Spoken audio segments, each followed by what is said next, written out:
The citizens of Zimbabwe has accused Sadc that Sadc might be corrupt.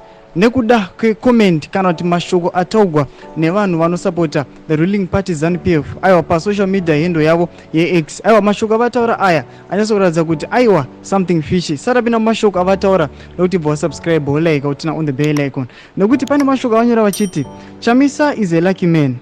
Chamisa is a lucky man, he said. He is waiting for Sadc response. In August, Comrade Mnangagwa will be the new Sadc chairman. Chamisa will get his feedback here in Zimbabwe from his president, Comrade Idi Mnangagwa.